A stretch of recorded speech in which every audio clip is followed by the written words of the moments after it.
voulais revenir tout de suite à l'origine de ce film, L'Enfant, et au niveau du scénario. Je voulais savoir, je sais que le scénario n'est pas une matière définitive pour vous, mais en revanche, je voudrais savoir quelle a été l'impulsion de départ pour écrire ce film.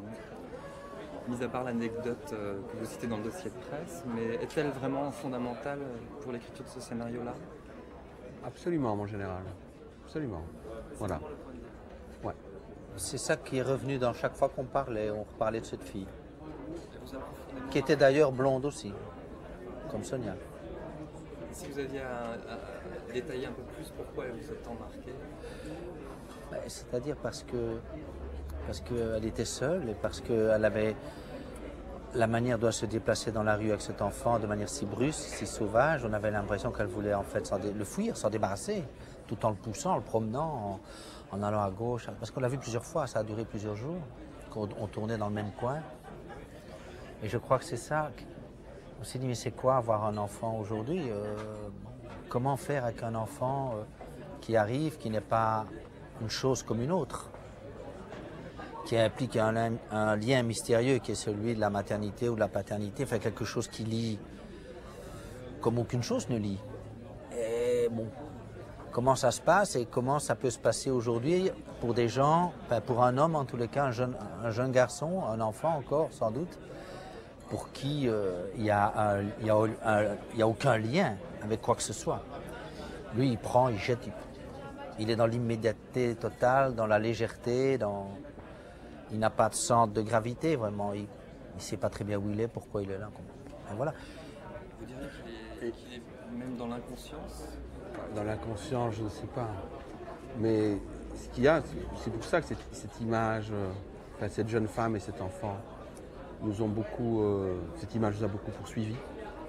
Parce qu'aussi, elle nous laissait de la place pour inventer un personnage qui, à notre avis, manquait. Que ce soit le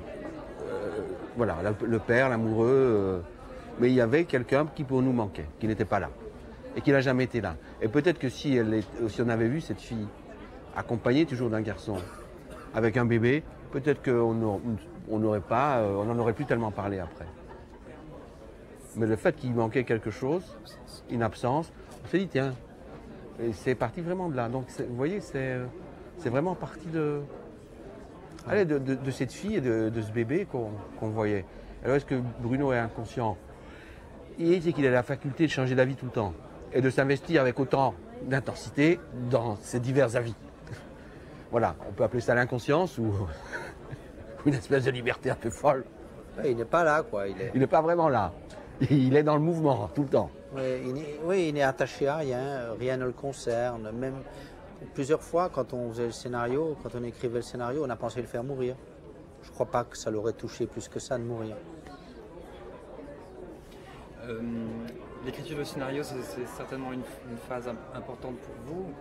En revanche, Jérémy Régnier me disait juste avant que vous permettez de toute manière de toujours changer, de toujours adapter pendant le tournage. Et c'est d'ailleurs jamais la faute du comédien si une phrase ou si une posture est mal vécue. Est-ce que pour vous, le tournage, c'est véritablement... Alors, je ne voudrais pas tomber dans des références, mais malgré tout, Robert Bresson avait ce rapport-là au tournage, de capter une vérité. Et quelle est votre vérité? Est-ce que vous cherchez justement à capter une vérité lors du tournage et comment vous procédez? Oui, une vérité, mais laquelle?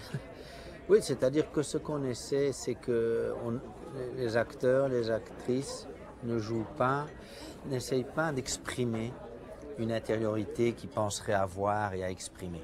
Mais je ne sais pas ce qui se passe dans leur tête, les acteurs, les actrices. Peut-être qu'eux pensent quand même qu'ils font ça.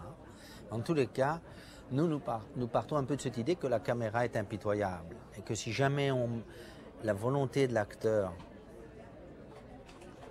d'exprimer quelque chose existe, la caméra le voit. Et nous le voyons et ça ne va pas.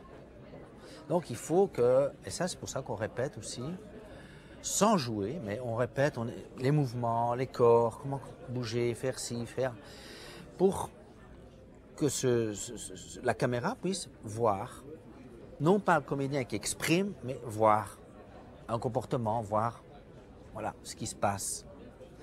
Et je crois qu'à ce moment-là, elle saisit plus d'intériorité que celle que l'acteur aurait voulu jouer.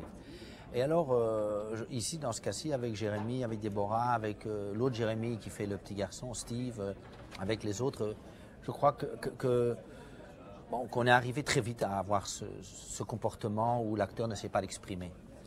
Mais bon, je dis ça, mais il y en a plein de gens qui travaillent comme nous. Hein, je veux dire, ça n'a rien de très très particulier.